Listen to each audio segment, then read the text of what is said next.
completed with the heredity and the variation, and now we are coming to the second part in which we will do the Mendelism. And first of all, we will study various terms which are related to the genetics. First term is the gene. Now what are genes? Genes you have already studied in the ninth class also in the fundamental unit of life that these genes, they are formed from the chromatin network, and the chromatin network is present inside the nucleus. So whenever the condensation takes place, the chromatin network will change to the chromosome, and chromosomes will be having the genes, which are the unit of heredity, which transfer the characteristics from parents to their offspring, and these characters, they are transmitted during the process of reproduction. Second term is the alleles. What are alleles? It represents at least two alternative forms of the genes, and these two alternative forms of the genes are present on the same locus at the homologous chromosome. For example, if both the homologous chromosome may have capital R and capital R for the round color of the seed of the pea plant, so these will be the two allele. Both of them, they are in the dominant condition.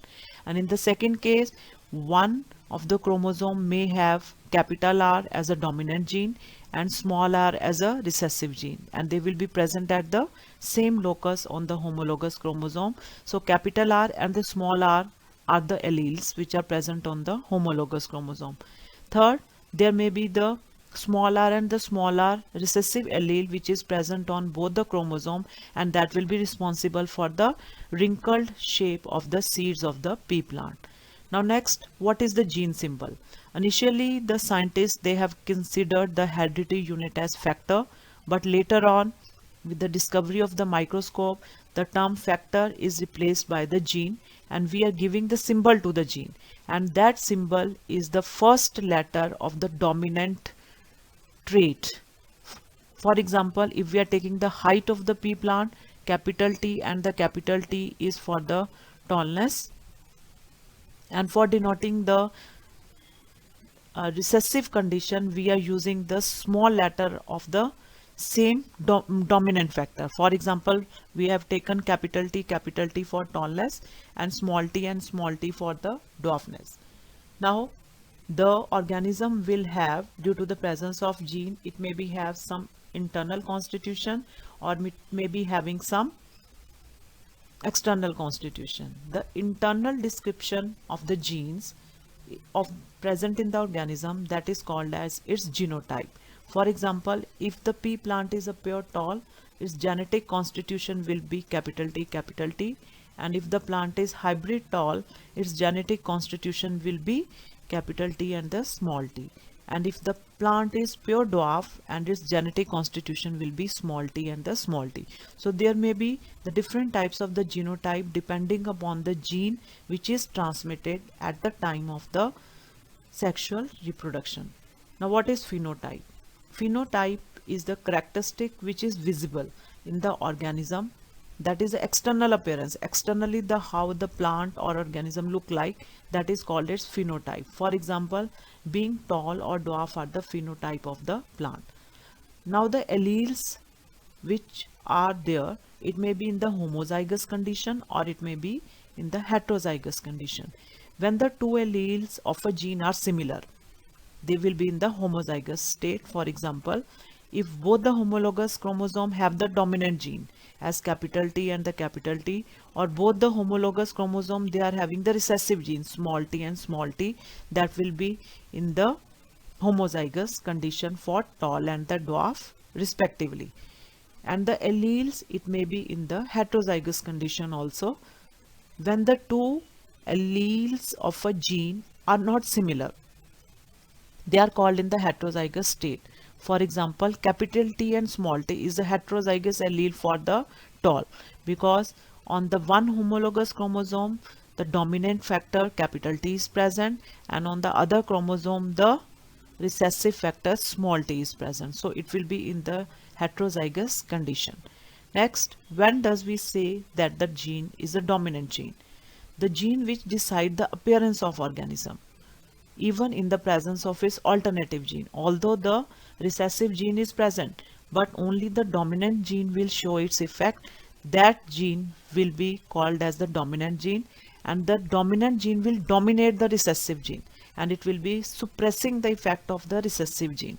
So recessive gene cannot show its effect in the form of in the presence of the dominant gene for the same characteristics on the other chromosome of the pair. Now what is recessive gene?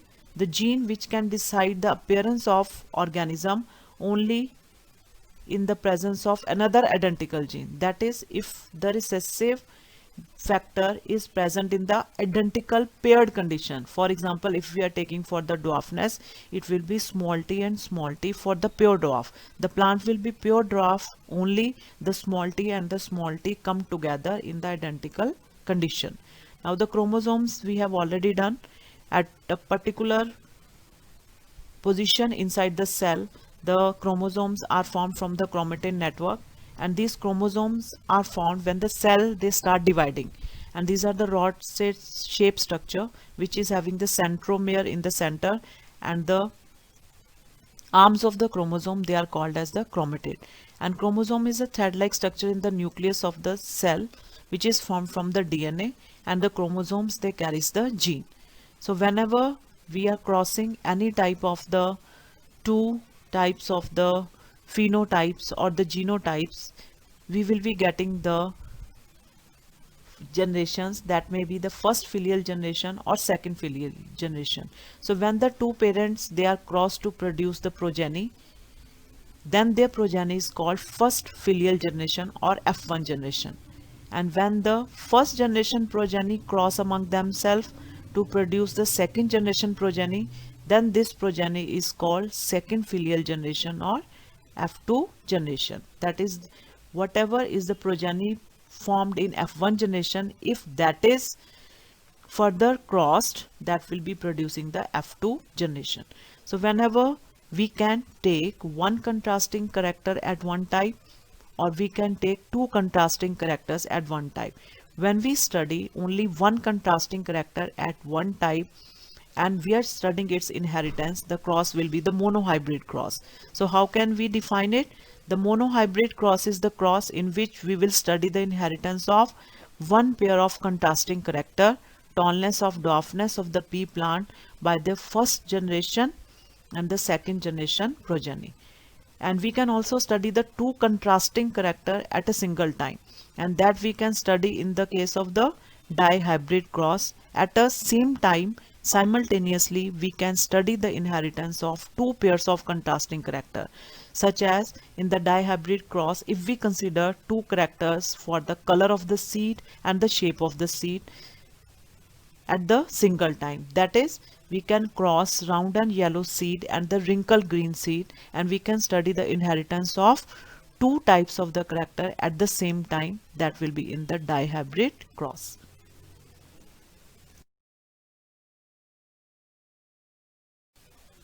Looking forward for the rules for the inheritance of character. So whenever there is a inheritance of one character or inheritance of the two character, there will be certain rules of the inheritance, and we have already studied that the characters are transferred through the genes present in the DNA molecules in the chromosomes present in the nucleus of the cell. And why the inheritance is there? The inheritance of the character is due to the fact that both father and mother contributes equal amount of genetic material to the child. So for each trait there are two factors, one from the father and one from the mother. Now the George Mendel was the first scientist who conducted the experiments with the garden pea plant and give the rules for the inheritance of the trait.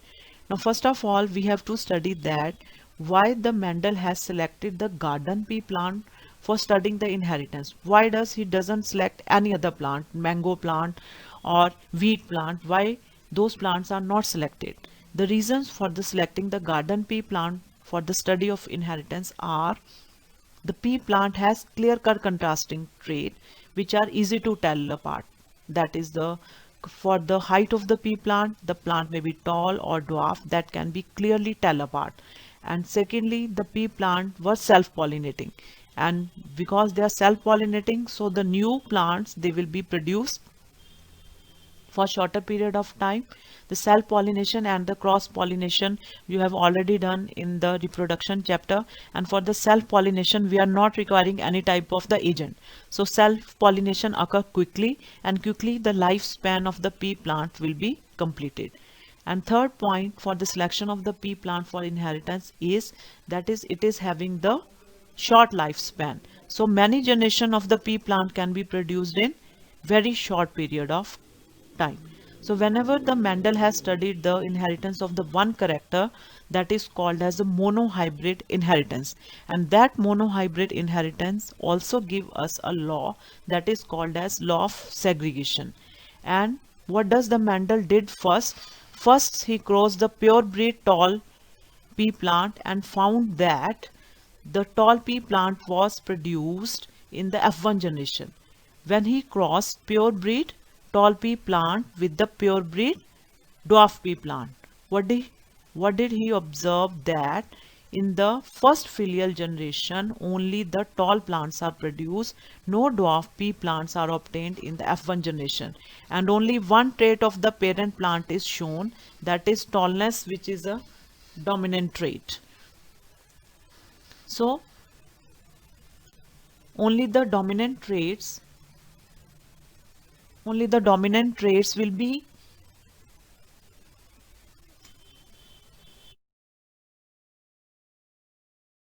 the recessive one will be not showing their effect in the F1 generation. But when whatever is the plants produced in the F1 generation, if they are crossbreed again in the F2 generation, we will be having the dwarf plant. So we can say that the trait may be inherited but may not be expressed. So what type of the trait they are not expressed in F1 generation? That is the recessive trait. In the presence of the dominant factor, the recessive factor is not showing its effect, but these traits are inherited and that will be showing their effect in the F2 generation. So in the monohybrid cross, we will see that no dwarf plant is produced in F1 generation, but dwarf plants will be produced in the F2 generation. This factor is inherited, but it is not expressed because it is not in the identical condition. And what is the conclusion we are drawing from this monohybrid cross is that only the dominant traits show its effect in the F1 generation, but the recessive trait is suppressed by the dominant trait in the F1 generation and it will be reappeared in the F2 generation. So Mendel, what he gave the name to these traits? Mendel called the repressed traits of dwarfness as recessive trait and expressed trait of the tallness as the dominant trait. And from the monohybrid cross, he has derived one law which is called Mendel's first law of inheritance, and that is also given the name which is called as law of segregation. And the results of the monohybrid cross will be enabling him to give the law of segregation. What does it state? That the characteristics or traits of organisms are determined by the internal factors, and we have already done that these internal factors which it will be occurring in the pairs. For example, for tallness capital T, and for the dwarfness small t and the small t. Only one of a pair of such factor can be present in the single gamete. In the single gamete will have either capital T or small t. Only one of the pair of such factor will be study the monohybrid cross from this cross. That is the first of all we are studying the pure breed tall pea plant. They are crossed with the pure breed